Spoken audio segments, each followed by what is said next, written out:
नागिन बहू। सास बहू का रिश्ता वैसे ही खींचातानी का होता है, लेकिन क्या हो जब ये तनाव पिछले जन्म से शुरू हो। इस औरत ने पिछले जन्म में मेरी माँ नागिन रूपमती को डंडे से मारा था। इस जन्म में इसकी बहू बनकर मैं उसका बदला लूंगी। बहू खड़ी होकर सास को घूर घूर कर बदला लेने का प्लान बना रही थी कि सास, हाय रे बहू, खड़ी खड़ी थक गई होगी, बैठ जाया कर, पैर में दर्द हो जाएगा।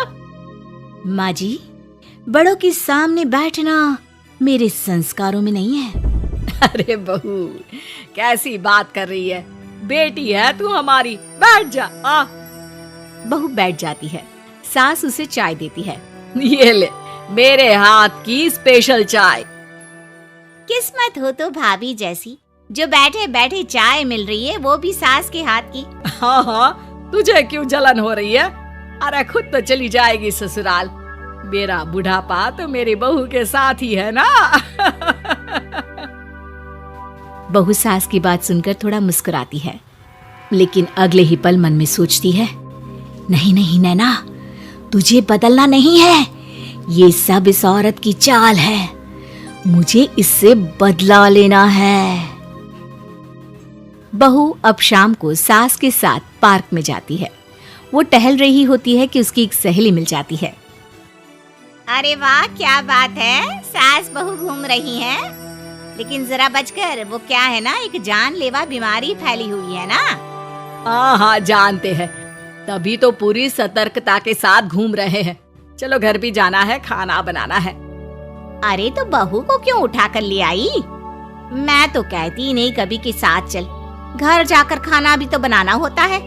अरे कैसी बात कर रही हो, मेरी बहू सारा दिन घर के अंदर रहती है, बेटा भी रात में आता है। ये तो घर में रह रहकर पागल हो जाएगी, और फिर मैं घूमूं और इसे घर में कैद करके रखूं। ये कहाँ का न्याय है। अच्छा, एक काम याद आ गया है, फिर मिलते हैं। वो वहाँ से बहाना बनाकर चली जाती है। बहू घर आती है और रात को जब सब सो जाते हैं तो वो एक नागिन का रूप धारण कर लेती है।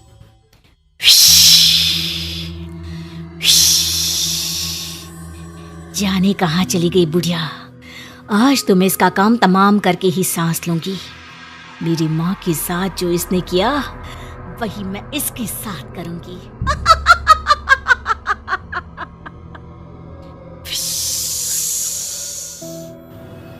बहू सास को ढूंढ ही रही होती है कि पति की आवाज आती है।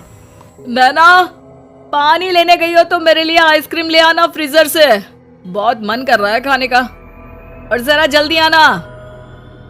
नैना तुरंत बहू का रूप ले लेती है। अरे ये कैसे उठ गए?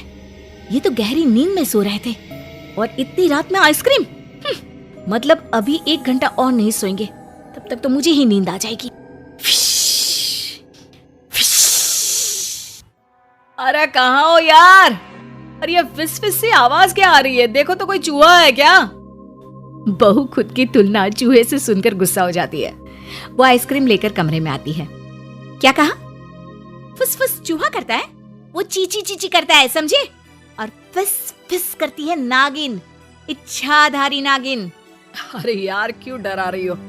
आज के जमाने में इच्छाधारी नागिन वागिन कुछ नहीं होती, वो तो सिर्फ फिल्मों में होती है, श्रीदेवी वाली फिल्मों में। पत्नी अगले ही पल श्रीदेवी का रूप धर लेती है। पति देखता ही रह जाता है, लेकिन फिर वो नैना बन जाती है। नैना? श्रीदेवी आई थी। क्या कह रहे थे तुम? इच्छाधारी नागिन वागिन कुछ नहीं होता। मतलब तुम नागिन हो? माँ बचाओ। नैना डर जाती है और तुरंत पति को बेहोश कर पुरानी बातें भुलाने वाला जादू कर देती है। अगले रोज, अरे यार, ये सर दर्द हो रहा है, लग रहा है जैसे किसी ने जोर का हथौड़ा मार दिया हो। अच्छा, तो बेटा थोड़ी देर और सो ले, रहने दे, आज दफ्तर मत जा, घर पर ही रुक जा। वैसे भी दोपहर में श्रीदेवी की नागिन फिल्म आने वाली है, सारा परिवार साथ बैठकर देखेंगे। पति को मानो कुछ याद आने लगता है। अब श्रीदेवी माँ, कल रात में घर में श्री अरे दिमाग पर इतना जोर मत डालो, वैसे भी कम है। सही कहा बहू। दोनों सास बहू हंसने लगती है। वाह जी वाह, माँ ये भी सही है, बहू आ गई तो बेटे की कोई कदर ही नहीं। ठीक है नैना, वैसे मैं तुम्हारे लिए ये हीरो का सेट लाया था, पर अब नहीं दूंगा। नैना सेट देखकर खुश हो जाती है। दे दो ना प्लीज, सॉरी बस। अरे चल दे दे मेरी बहू को सेट, वैसे भी ये मैंने बहू के लिए ही बनवाया था। सास बेटी से लेकर बहू को दे देती है। हैप्पी बर्थडे बहू। क्या आज नैना का बर्थडे है माँ? और क्या, तुझे तो कुछ भी याद नहीं रहता, बहू ने बताया तो था। नैना की आंख में आंसू आ जाते हैं कि माँ के मरने के बाद किसी ने उसका जन्मदिन मनाया नहीं था। नैना सास की पैर छूती है और फिर, तुम दोनों कहीं घूम आओ, रात का खाना मैं बना कर रखूंगी। पति और नैना घूमने चले जाते हैं। पता है, मैं अपना जन्मदिन तकरीबन 200 साल बाद मना रही हूँ। विश्वास ही नहीं हो रहा। तुम भी ना क्या हमेशा मजाक करती रहती हो। नहीं, मैं सच कह रही हूँ।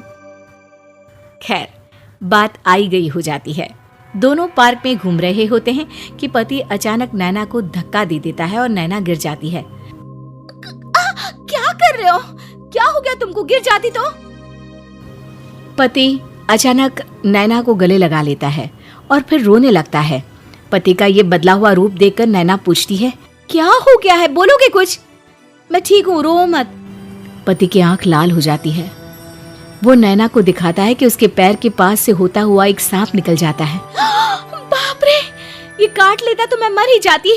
नहीं, मैं तुम्हें कुछ नहीं होने देता। मैंने अपने पिता को सांप के काटने से ही खोया है, माँ आज तक संभल नहीं पाई है। नैना हैरान हो जाती है। क्या हुआ था आपके पापा को?